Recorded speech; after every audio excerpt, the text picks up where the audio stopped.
Million ಜನ ಈ 8,000 square kilometre ಇಲ್ಲಿ ಕಾಂಟ್ರಿಬ್ಯೂಟ್ ಮಾಡ್ತಾ ಇದ್ದಾರೆ. 43% ನಮ್ಮ GSTB ಅದು ಕೂಡ ಇವತ್ತು ಇಲ್ಲಿ ಕಾಂಟ್ರಿಬ್ಯೂಟ್ ಆಗ್ತಾ ಇದೆ.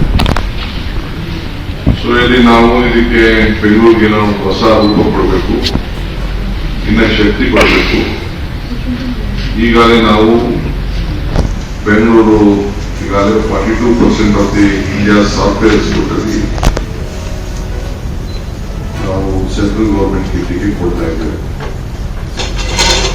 ಈಗ 30% ಆಫ್ ದಿ ಇಂಡಿಯನ್ GCC ಅಲ್ಲೂ ಕೂಡ ಈಗ second world largest AI talent ಹಬ್ಗೆ ಕೂಡ ನಾವೀಗ ಶಕ್ತಿ ತುಂಬುತ್ತಾ ಇದ್ದೀವಿ. ಈ ಹಿನ್ನೆಲೆಯಲ್ಲಿ ಇವತ್ತು ನಾವು ಯಾವ ರೀತಿ ನಾವು ಮುಂದಕ್ಕೆ ಹೋಗಬೇಕು. ಬೆಂಗಳೂರು ನಗರಕ್ಕೆ 500 ವರ್ಷ ಆಗ್ತಾ ಇದೆ, 500 years.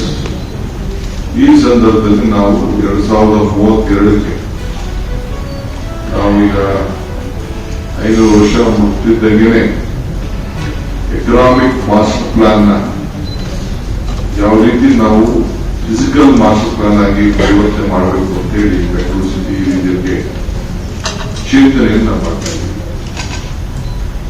ಈ ಹಿನ್ನೆಲೆಯಲ್ಲಿ ಈ ಬೆಂಗಳೂರು ನಗರಕ್ಕೆ ಹೊಸ ರೂಪ ಕೊಡಲಿಕ್ಕೆ ಎಲ್ಲರೂ ಕೂಡ ಈಗಾಗಲೇ ಚರ್ಚೆ ಮಾಡ್ತಾ ಇದ್ದೀವಿ. So physical master plan will be basis on the economic plan. ಇದು ನಾವು ನಮ್ಮ ಮೂಲ ಉದ್ದೇಶ.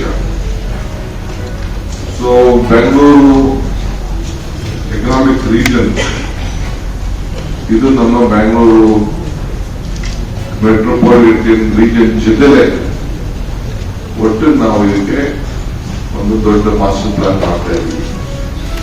ಎಲ್ಲಿ ಉದ್ಯೋಗ ಇರಬೇಕು, ಎಲ್ಲಿ ಟೂರಿಸಂ ಇರಬೇಕು, ಯಾವ ರೀತಿ ಇಂಡಸ್ಟ್ರೀಸ್ ಎಲ್ಲಿ ಇರಬೇಕು, ಹೌಸಿಂಗ್ ಎಲ್ಲಿ ತರಬೇಕು, ಮುಂದಕ್ಕೆ ಟ್ರಾನ್ಸ್ಪೋರ್ಟೇಷನ್ ಬಗ್ಗೆ ಏನು ನಮ್ಮಲ್ಲಿ ಎಲ್ಲ ಕಡೆನೂ ಇದೆ. ಈ ನಮ್ಮ ಟ್ರಾಫಿಕ್ ಕಂಜೆಷನ್ ಬೆಂಗಳೂರು ಮಾತ್ರ ಇರಲ್ಲ. ಮುಂಬೈ ನೋಡಿದೀನಿ, ಕಲ್ಕಟ್ಟ ನೋಡಿದೀನಿ, ಚೆನ್ನೈ ನೋಡಿದೀನಿ, ಡೆಲ್ಲಿ ನೋಡಿದೀನಿ, ಹೈದರಾಬಾದ್ ನೋಡಿದೀನಿ, ನಮ್ಗಿಂತ ಜಾಸ್ತಿ ಇದೆ. ಬಟ್ ನಾನು ಅವ್ರ ಬಗ್ಗೆ ಕಂಪ್ಲೇಂಟ್ ಹೇಳ್ತಾ ಇಲ್ಲ. ನಾವಿದನ್ನು ಯಾವ ರೀತಿ ಸಲ್ಲಿಸಬೇಕು ಅಂತೇಳಿ ಈಗಾಗಲೇ ಅನೇಕ ತೀರ್ಮಾನಗಳನ್ನು ನಾವು ಮಾಡಿದ್ದೇವೆ.